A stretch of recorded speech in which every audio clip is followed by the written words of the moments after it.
نحمده ونصلي ونسلم على رسوله الكريم أما بعد أعوذ بالله من الشيطان الرجيم بسم الله الرحمن الرحيم وأن ليس للإنسان إلا ما سعى وأن سعيه سوف يرى وقال النبي صلى الله عليه وسلم ألا كلكم راع وكلكم مسؤول عن رعيته وكما قال عليه الصلاة والسلام صدق الله مولانا العظيم وصدق رسوله النبي الكريم ونحن على ذلك لمن الشاهدين والشاكرين والحمد لله رب العالمين. اللهم صل وسلم على نبينا محمد صلى الله تعالى عليه وآله وسلم.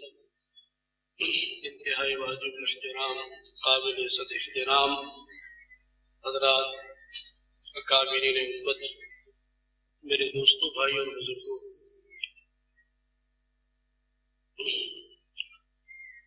اپنے بڑوں کے سامنے گفتگو کرنے کی ہمت بھی نہیں ہوتی اور یہ مجھ جیسے طالب علموں کو زیب بھی نہیں دیتا. بس الامر فوق الادب کے تحت چند گزارشات آپ کے سامنے عرض کروں گا. بس یہاں پر حاضر ہونے کا مقصد وہ صرف اپنی حاضری لگوانا ہے. بیانات کرنا یہ بڑے حضرات کا کام ہے اور الحمدللہ آپ دیکھ رہے ہیں کہ اسٹیج کے اوپر ہمارے اکابرین تشریف فرما ہے. ان کے بعض و نصائح تو انشاءاللہ سنیں گے اور اس سے بہت فائدہ ہوگا. اس میں چند گزارشات حضرت کے حکم پر. حضرت ہمارے اکابرین میں سے ہیں، ہمارے بزرگ ہیں. اللہ تعالیٰ ہمیں اپنے اکابرین کی قدردانی کی توفیق عطا فرمائے. میرے شیخ، میرے مرشد، امام الاولیاء بقیت الصدر حضرت مولانا مفتی محمد حسن صاحب دامت برکاتہ عالیہ وہ ایک جملہ فرماتے کہ اپنے بڑوں کے سائے کی بڑی ضرورت ہے، کہ اگر چھوٹے یہ چاہیں کہ وہ کوئی کام کر سکے اور کام بھی صحیح طریق سے کر سکے تو اس کے واسطے اپنے بڑوں کے سائے کی بڑی ضرورت ہے. میرے حضرت فرماتے ہیں کہ یہ تیزی اور چالاکی انسان کو ادھر ادھر کر دیتی ہے. مجھے بھی کام کرتے ہوئے ٹوٹا پھوٹا کام کرتے کہ 16-17 سال کے قریب ہو گئے. اگر اللہ تعالیٰ نے تھوڑے سے کام کی توفیق عطا فرمائی تو میں سمجھتا ہوں یہ صرف لفاظ ہی نہیں، یہ میرے دل کے اندر بات راسخ ہے الحمدللہ، اور میں نے اس کا بارہا مشاہدہ کیا ہے کہ یہ سب کچھ میرے شیخ کی توجہات کی برکت ہے. یہ ان کے جوتوں کا صدقہ ہے، وہ ہمارے اکابرین کا ایک درد ہے. آج اگر مجھے 2-4 لفظ بولنا آتے ہیں تو میں سمجھتا ہوں کہ یہ اس درد کا صدقہ ہے جو اللہ تعالیٰ نے میرے شیخ، میرے استاد المناظرین، رئیس المناظرین، سفیر ختم نبوت علامہ منظور احمد جنیوٹی رحمہ اللہ تعالیٰ کو عطا فرمایا. کہ حضرت جنیوٹی رحمہ اللہ تعالیٰ وہ ان لوگوں میں سے ہیں کہ جن کو تحفظ ختم نبوت اور رد مرزائیت کا اللہ نے جنون عطا فرمایا تھا، کہ جن کو کسی چیز کی پرواہ نہیں تھی. ہم جب پڑھتے تھے حضرت کے پاس کورس کیا یہاں چنیوٹ میں، تو کسی ساتھی نے حضرت کو پرچی لکھی، سوال کیا کہ استاد جی آپ نے کبھی کسی چیز سے عشق کیا ہے، آپ نے کبھی کسی سے محبت کی ہے؟ تو استاد جی رحمت اللہ نے فرمایا کہ ہاں میں نے اپنے مشن کے ساتھ عشق کیا ہے، یعنی میں نے ہمیشہ اپنے مشن کے ساتھ عشق کیا ہے. میرے دوستو، اگر کوئی بندہ اپنے کام کو پروان چڑھانا چاہتا ہے، جب تک اس کو اس کام کا جنون نہیں ہوگا اس وقت تک اس کام کو آگے نہیں لے کے جا سکتا. اور پھر میرے دوستو، جس کام کے واسطے ہم لوگ اکٹھے ہوئے ہیں یہ کام روایتوں کے ساتھ نہیں ہوا کرتے، یہ رسموں کے ساتھ نہیں ہوا کرتے. آج جس دن کے اندر ہم لوگ اکٹھے ہوئے ہیں یہ 7 ستمبر کا دن، یہ یوم تجدید عہد ہے. یعنی 7 ستمبر کو مرزائیوں کو کافر اقلیت قرار دیا گیا. ہر سال یہ دن آ کر کے مجھے اور آپ کو جھنجھوڑتا ہے کہ اس دن کے واسطے جس دن قادیانیوں کو کافر اقلیت قرار دلوایا گیا، آج اس کی ہم خوشی منا رہے ہیں اور یوم تشکر اس کے لیے منا رہے ہیں، لیکن اس تک پہنچنے کے لیے میں دیکھوں کہ ہم نے قربانیاں کتنی دی ہیں۔ یعنی ہم لوگ وہ پانی کے دریاؤں سے نہیں، سمندروں کے دریاؤں سے، خون کے دریاؤں سے عبور ہو کر کے اس تک پہنچے ہیں۔ 53 کی تحریک، اس میں کتنا خون بہایا گیا، کتنی قربانیاں لگی گئی۔ اور میرے دوستو، امیر شریعت سید عطا اللہ شاہ بخاری رحمہ اللہ تعالی جو اس مشن کے سرخیل ہیں، حضرت کے بارے میں بات مشہور کہ حضرت کی آدھی زندگی جیل میں اور آدھی زندگی ریل میں۔ تو حضرت کے صاحبزادے ہمارے جامع محمدیہ میں تشریف لے کر کے آئے تو حضرت نے فرمایا کہ لوگوں کو یہ تو پتا کہ عطا اللہ شاہ بخاری کی آدھی زندگی جیل میں اور آدھی زندگی ریل میں گزری۔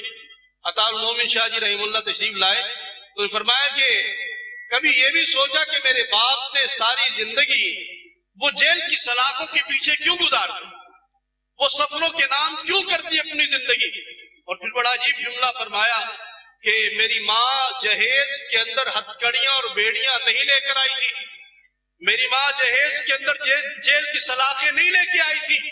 فرمایا کہ میرے باپ کا جرم صرف ایک تھا کہ حق کا کلمہ بلند کیا تھا، مردئیوں کے خلاف آواز کو اٹھانے والے پہلے افراد میں سے تھے، تو اس کی سزا ان کو یہ بھگتنا پڑی کہ ساری زندگی وہ جیل کی نظر ہو گئی۔ میرے دوستو، کہ میں جن اکابر کا نام لینے والا ہوں، میں ان کے رستے پر کتنا چلنے والا ہوں، میں اپنے آپ کو خود دیکھوں۔ دیکھیے، جب بندہ کسی کے ساتھ نبرد آزما ہوتا ہے تو بندے کو اس کے ساتھ مقابلہ کرنے کے لیے دو چیزوں کا تجزیہ کرنا بڑا ضروری ہوتا ہے کہ نمبر ایک کہ اس وقت میں کون سی جگہ پر کھڑا ہوں، اور نمبر دو میں جس کے ساتھ مقابلہ کرنے چلا ہوں وہ کون سی جگہ پر کھڑا ہے اور میں نے کس طریقے سے کام کرنا ہے۔ دیکھیے، جو صحیح بات ہے اس کو چھپانے سے وہ ختم نہیں ہو جائے کرتی۔ ہم صرف اپنے گریبان کو خود جھانک کر کے دیکھیں کہ ہم لوگ رسول اللہ صلی اللہ علیہ وآلہ وسلم کی ختم نبوت کی پہرے داری کو اپنا روگ بنا کر کے کرتے ہیں، اپنا جنون بنا کر کے کرتے ہیں، یا صرف دھکے کے ساتھ چلنے والے ہیں، یا صرف چند تہوار بنا کر کے ہم سمجھتے ہیں کہ ہم نے حضور کی ذات پاک کا حق ادا کر دیا۔ جن لوگوں کے ہم مقابل کھڑے ہیں وہ جنون کے ساتھ کام کرنے والے ہیں، وہ کس محنت کے ساتھ کام کرنے والے ہیں، اور میرا کام ان کے سامنے کیا ہے۔ مجھے بہت موقع ملا مرزائیوں سے گفتگو کرنے کا۔ ایک دفعہ ایک مرزائی کے گھر سے مجھے ایک لٹریچر ملا تو اس کے اوپر کسی قادیانی نے وہ اپنے ٹوٹے ہوئے ہاتھ سے بڑی گندی لکھائی سے لکھا ہوا تھا۔ لکھا تو اس نے بڑا غلط، لیکن اس نے میرا دل چیر کر کے رکھ دیا۔ اس نے لکھا کہ میری زندگی کی درینا خواہش یہ ہے کہ کاش پوری زندگی کے اندر میں ایک مسلمان کو احمدی بنا دوں، ایک بندے کو احمدی بنا دوں۔ اور میرے دوستو، یہ سبق اس ایک قادیانی کو یاد نہیں کروایا گیا، اس ایک قادیانی کا یہ سبق نہیں ہے، یہ ہر قادیانی کو بچپن میں پڑھایا جاتا ہے۔ میرے موبائل کے اندر ایک ویڈیو تھی، کوئی 2.5 سال کی بچی ہوگی، 2.5 سال کی بچی بولتی بھی مشکل سے، یا زیادہ سے زیادہ 3 سال کی بچی، اس کی ماں اسے چند سوال پوچھ رہی ہے اور وہ بچی اس کے جوابات دے رہی ہے۔ اس نے پوچھا کہ ہمارا کلمہ کیا ہے، تو بچی کلمہ پڑھ کے سنا رہی لا الہ الا اللہ محمد رسول اللہ۔ وہ پھر پوچھتی ہے جی کہ ہمارے نبی کون ہے، وہ کہتی ہے محمد مصطفیٰ صلی اللہ علیہ وسلم۔ اس نے کہا جی کہ ہمارے نبی وہ کون ہے، اس نے کہا جی وہ خاتم النبیین ہے۔ اس نے کہا اچھا بتاؤ کہ مرزا غلام احمد قادیانی کون ہے، اس نے کہا مسیح موعود۔ اس نے کہا کہ منارت المسیح کدھر ہے، اس نے کہا قادیان کے اندر۔ اس نے کہا عیسیٰ علیہ السلام کہاں ہے، وہ کہتی وفات پا چکے ہیں۔ اس نے کہا وفات مسیح پر کوئی آیت پڑھ کے سناؤ، وہ کہتی وما محمد الا رسول قد خلت من قبلہ الرسل۔ میں آپ کو ویڈیو سنوا سکتا ہوں، دکھا سکتا ہوں. اس نے یہ آیت پڑھ کر کے سنائی بچی نے. اس نے کہا عیسیٰ علیہ السلام کے لیے قرآن میں اللہ نے کون سا لفظ استعمال کیا؟ وہ بچی کہتی انی متوفیکا. اس نے کہا اللہ تعالیٰ نے مرزا قادیانی کے بعد اپنی کون سی قدرت کا اظہار فرمایا؟ وہ کہتی خلافت علی منہاج النبوہ. میں ساتھیوں کو سبق پڑھا رہا تھا، کورس پڑھا رہا تھا، تو میں نے ان سے پوچھا، عوام الناس سے، ابھی یہ ہم نے کورس شروع کیا لاہور ڈیفنس کے اندر جو پروفیشنلز ہیں ان کے واسطے چند کلاسز کا ہم نے انتظام کیا. ان سے میں نے پوچھا کہ خلافت علی منہاج النبوہ کیا چیز ہے؟ میں نے کہا تم میں سے پہلے کبھی کسی نے لفظ سنا؟ کہتے نہیں. میں کہا تم نے سنا نہیں تو تمہیں پتا کیا ہوگا اس کا کانسیپٹ کیا ہے؟ تمہیں کیا پتا ہوگا؟ میں کہا وہ 2.5 سال کی بچی، اس کو بتایا جا رہا ہے کہ خلافت علی منہاج النبوہ یہ کیا چیز ہوتی ہے، اور ہم نے کبھی اس کا نام تک نہیں سنا. تو میرے دوستو، یہ یہاں پر ہمارے اکٹھے ہونے کا مقصد وہ ایک جہد مسلسل ہے کہ میرے ذمے کا جو کام ہے میں اپنے حصے کا چراغ روشن کروں. میں نتیجے کا مکلف نہیں ہوں. میرے شیخ فرماتے ہیں کہ محنت بقدر ہمت یہ اللہ نے ہمارے ذمے لگا رکھی ہے، آگے نتیجہ وہ اللہ تعالیٰ کی ذات پاک ہے. نتیجہ مل جائے تب بھی ٹھیک. میرے حضرت فرماتے ہیں کہ دینی کاموں کے اندر ناکامی نہیں ہوا کرتی، فرمایا پہلے قدم پر کامیابی مل جاتی ہے، بس موت کا درمیان میں ہے فاصلہ. تو میرے دوستو، گزارش کرنے کا مقصد یہ نہیں میں آپ کو کہ کہیں آپ کو مرغوب کرنا چاہتا ہوں کہ مرزا ایسے کر رہے ہیں. یہ صرف ترغیب کے واسطے ہے کہ اگر وہ جھوٹے کے واسطے اتنی سچی لگن سے محنت کر سکتے ہیں تو ہم سچے کے واسطے سچی لگن سے کام کیوں نہیں کر سکتے.